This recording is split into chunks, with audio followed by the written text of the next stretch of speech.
The word is yearn, Y-E-A-R-N. And the dictionary says, wish to achieve. And what that means is, that's what you want to do with your life.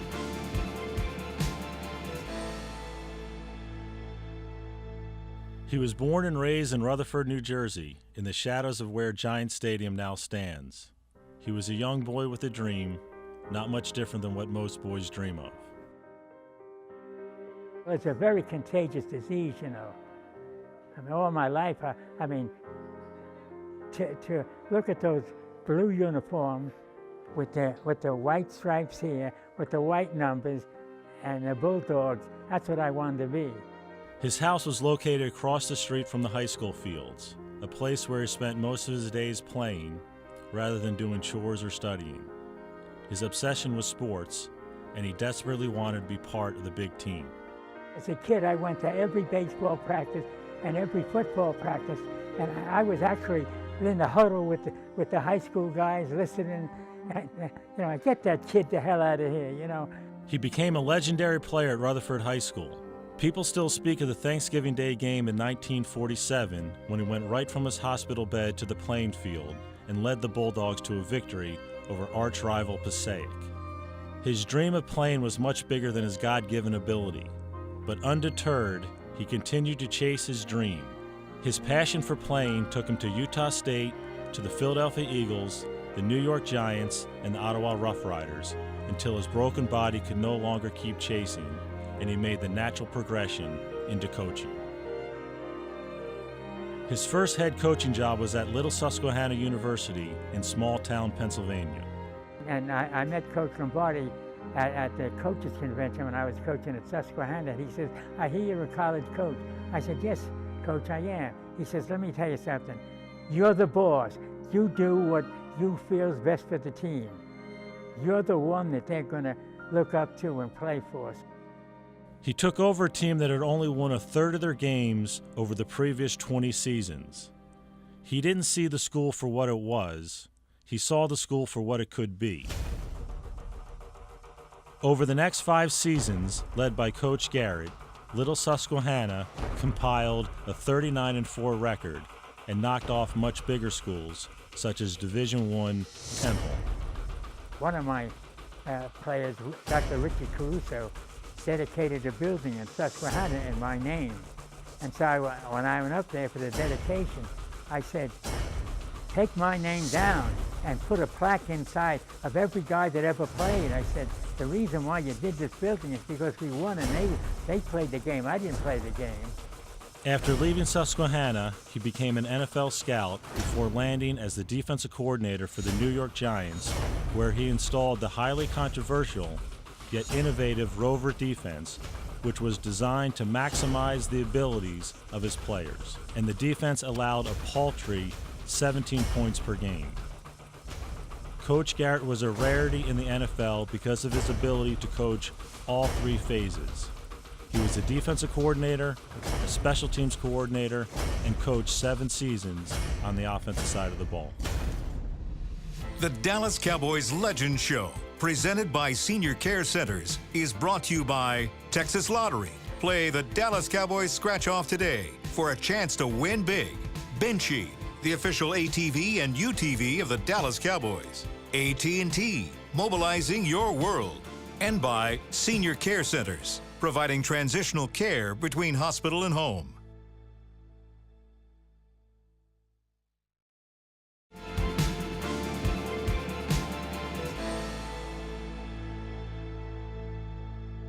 Jim Garrett took his vast knowledge and NFL experience and used it to help people who had similar football dreams as he did growing up. It started small with workouts in the backyard of his house, a father and his 4 sons, and grew into something of a legend on the Jersey Shore. You have to close the hole down. Your head's going to be on top of it anyway, so your back of force remains in context, but geez, now it's beautiful. We sat down one day at the table and tried to, as much as we could, how many guys worked in the backyard. We come up with 179 guys worked in the backyard. It didn't matter who the person was, what his abilities were, As long as he had the desire, Coach Garrett did whatever he could to make his dream a reality. He's one of the most inspirational people I've ever met. He is the most inspirational person, and he's the most generous person I've met. And there were so many different people that we interacted with during those years that he was trying to help. If it's a high school kid trying to get to college, the number of phone calls he would make to kind of pave the way for that guy in some way or find a spot for him. And similarly with guys who had aspirations coming out of college to go play pro football, the number of workouts that he gave guys, the number of calls he made to different people he knew, and come see this guy. I recommend this guy highly, trying to get guys opportunities, and he certainly tried to do that with us. He did that with so many other people, and when you reflect back on that, it's really selfless. Like moths to a flame, football players wanting to get better were drawn to his backyard on the cusp of the Jersey Shore. Some showed up not really knowing why they were there and not fully understanding where this field could take them. The first time I went there, honestly, I had no idea who he was or anything about him, so it was pretty crazy. He would tell us the drill, the route to run. Half of them I didn't even know. You make up your own route and do whatever, but it was all about competing. Coach Garrett never wanted any player to miss out on his chance to play in the NFL because he was not fully prepared to compete. That was my rookie year going to the Eagles camp. So, it was exciting because I got some great coaching from Coach, and even though he was an offensive coach with the Browns at the time, he really took an interest in getting me ready to play linebacker. First year that I came here in '79, Jim had all of his kids out there with us. I mean, and they were kids. They you know Jason as a man, but I knew Jason as a kid. And I knew John and Judd, and they would work out twice a day with him. And they never were told, you gotta work out. They wanted to work out. And so when I came up here, so did I. I wanted to work out with them. Everybody was welcome. It didn't matter how big you were, how old you were, or how good you were. I'm a 21-year-old kid and trying to get into an NFL camp, and I'm working out with a 14-year-old kid, and we're doing the same things, and we're getting the same coaching, and it's great. What was taught and learned in Coach Garrett's backyard went beyond just physical skills and football techniques. The most important lessons were those of character and of life. He would encourage you, and you were better. You got better, and he taught you a lesson of life. He could notice if a guy wasn't working hard in practice, and he would get all over him if he wouldn't work hard.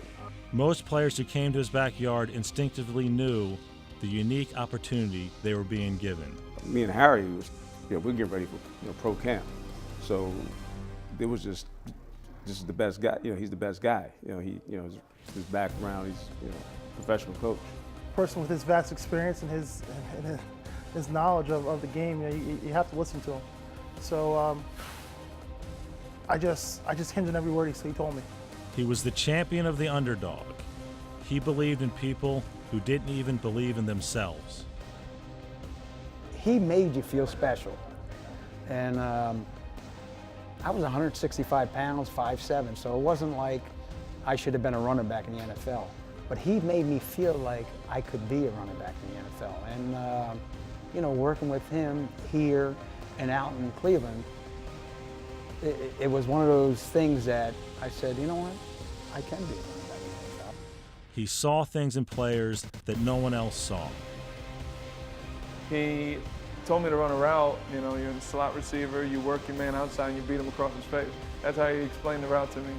And when I ran it, I just, I didn't think I beat the guy, but he comes up to me after I ran the route. He's like, you're going to play in the league one day. And I'm like, this guy has no idea what he's talking about. That's what I was thinking. But, sure enough, I was still running that route, till this day. And that was the day I learned it. The players who spent their summers sweating under the July sun in Coach Garrett's backyard attribute most of their success in football to the time they spent working with him. Most of the things on my resume started for me meeting Coach Garrett in his backyard. He basically took my dreams and formulated them into a reality. I mean, there aren't words for that. Those summer days in the backyard were not just a bunch of kids practicing. Rather, it was a group of football players with a passion and a dream. We wanted to get good at it. We loved the game, and here was this guy who knew a lot about it. So, when I look back on it, the time he spent with us in that environment, day after day after day was really remarkable. And the love that he demonstrated to us in trying to help us do this thing that we all love to do, I just think it's pretty remarkable, and we certainly benefited from it. He was a great advocate, great coach, motivator, kind of had them do all the extras because they needed to do the extras to get where they were. They had to go above and beyond, and they did that. And they were committed, he was committed. It was just a happy marriage. Those days were not the Norman Rockwell father-son playing catch.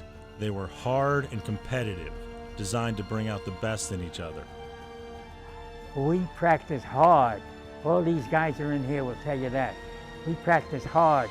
We practice full speed. We practice like it was a regular team. In fact, a lady who lives across the street came over, and I was in the backyard. She says, "Are you the guy in the backyard?" I said, "Yes." She says, "You're with the Jets, aren't you?" I said, "No." He says, "Well, the Jets practice here." I said, "Well, that's a compliment."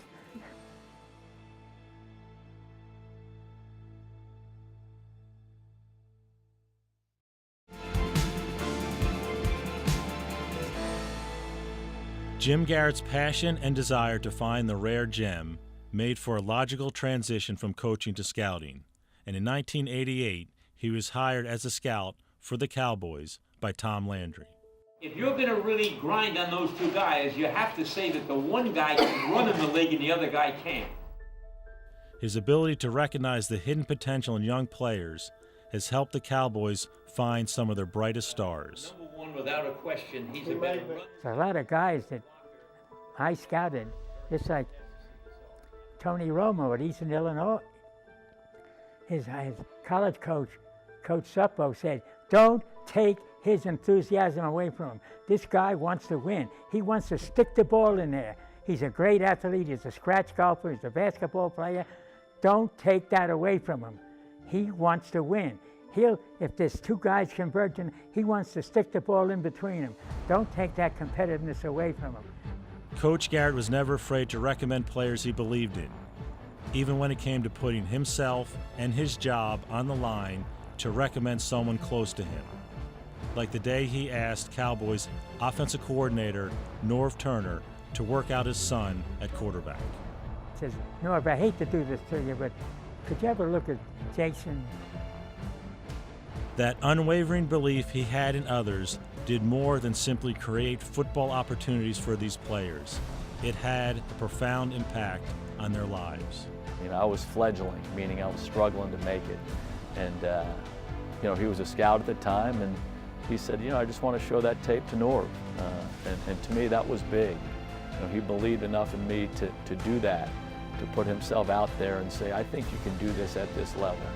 Now, I was never a real good player, but it was a really important thing for me in my life for him to do that. It was raining and windy, and so I didn't bother to go see the workout because I figured, what's he going to do with a slippery ball?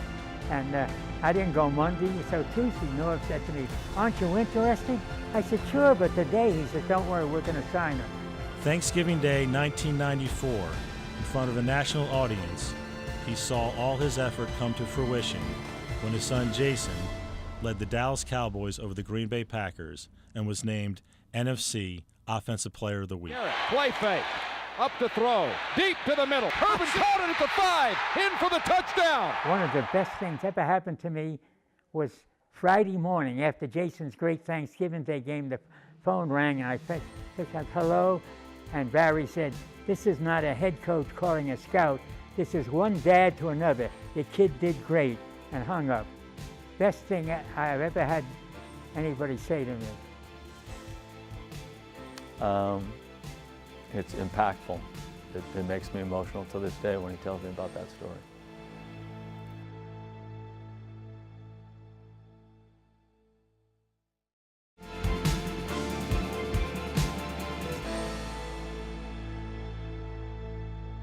Life as a coach and a scout in the NFL is hard, not just on the coach and the scout, but especially hard on his family. We moved 15 times in 13 years. So she had 8 babies in 8 years, 3 in 27 months. So she's the one that is the hero.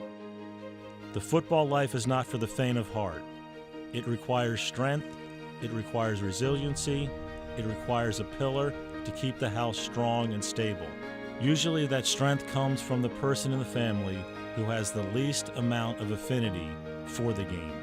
Dad had a lot of passion for the job, so was there 24/7. She held down the fort. 8 kids in 8 years, always responsible for every move, you know, making sure we were tucked into our new home, and she was a rock. It was hard. There's no question about that. You were leaving friends. You were established in a particular school or, you know, in a particular place that you liked. But I have 7 brothers and sisters. We're all a year apart. So we would descend on these new places and it would be overwhelming for people. But we always did have each other.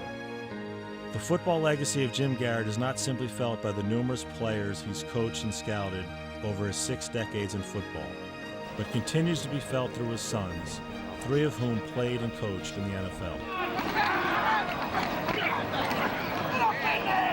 And look, he had 3 kids that were NFL players, but also coaches.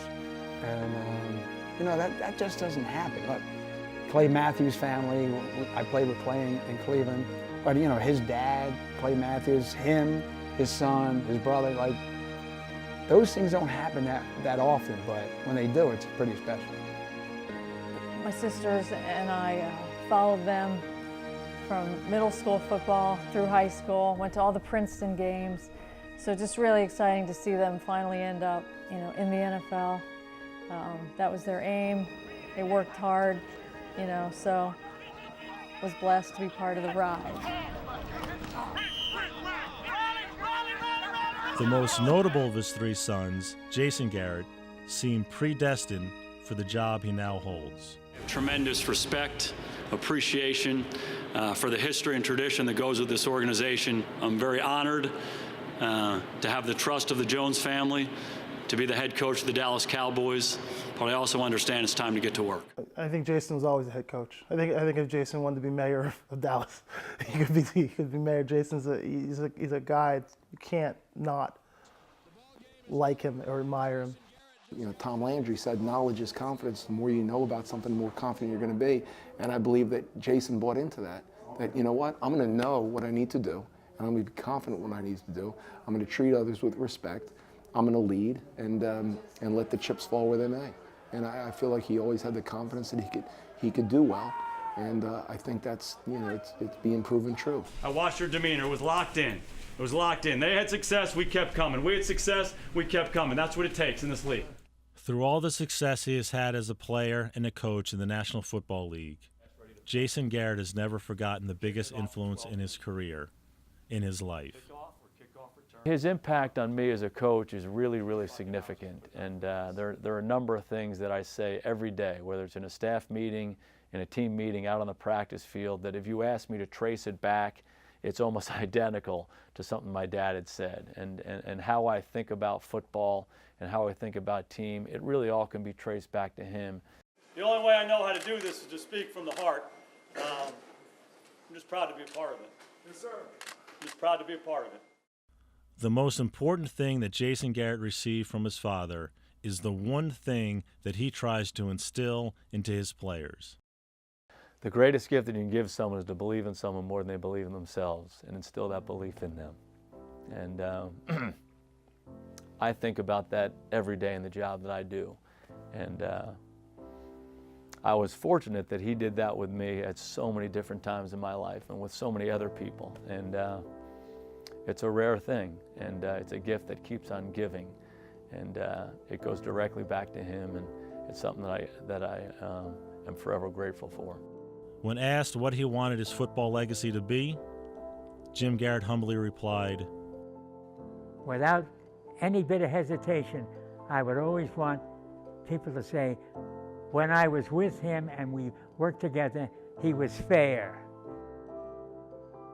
What started as the dream in the eyes of a young boy on a patch of grass over 70 years ago became the fuel and the inspiration for the pursuit and realization of countless dreams, spanning generations across various playing fields, from anonymous back lots all the way up to AT&T Stadium. All that was required for this journey was the desire and the dream.